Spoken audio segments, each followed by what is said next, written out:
I mentioned Chelsea earlier. Chelsea, of course, on Wednesday, they go to Dortmund in the Champions League. But it's been reported today that Chelsea hierarchy intend to judge Graham Potter by years, not months or games. They expect progress, but are given the 47-year-old significant time. Chelsea drew 1-1 with West Ham live on talkSPORT the weekend. They fielded a new look 200 million forward line-up, but despite taking the lead, were once again frustrated and have won just once in 7 now. Stuart, we were just chatting in the break earlier about who sacks managers now. Is it the board, is it the chairman, or is it the fans have a big say now? Just looking at what's happened at Southampton. Yeah, I think the fans have a big say. You know, owners will be the one that push the button eventually. But to be fair, if owners are sat in stadiums and they see a real groundswell continually that the manager isn't the right fit in their eyes or whatever, and the vast majority of fans are very vocal in regard to being anti-manager, I think it sways the board. Jamie, how do you feel about that? I mean, it'd be nice to have years as a manager and you're not getting results, wouldn't it? I mean, you spend 600 million quid and you can't get results, then surely you're going to come under pressure eventually. Look, I like Graham Potter.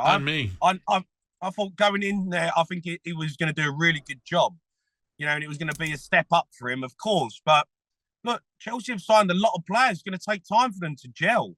I looked at the team, and the first 20 minutes of that game against West Ham at the weekend, Chelsea were awesome. I mean, they dominated possession, but they haven't. But they still lack a striker. They still need someone who's going to get them 25 goals a season. Like Havertz isn't the guy.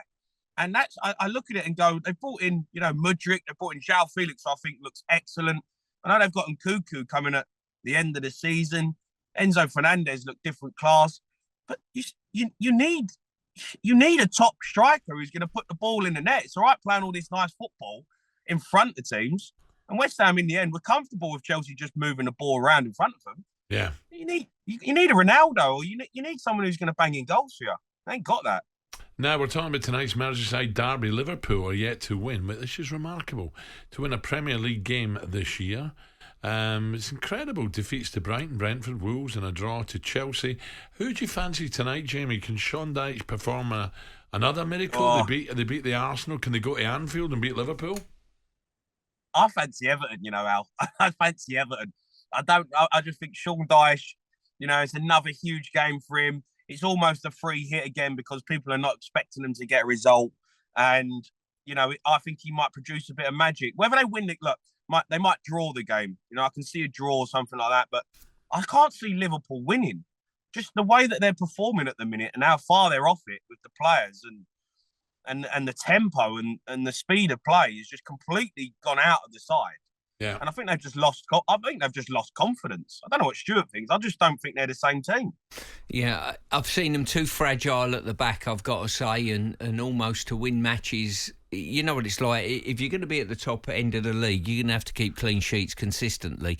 And teams have looked at Liverpool and said, you know what, we're going to put the ball in behind them, we're going to turn them round in those fullback areas, and it'll cause them a real problem, and it has done.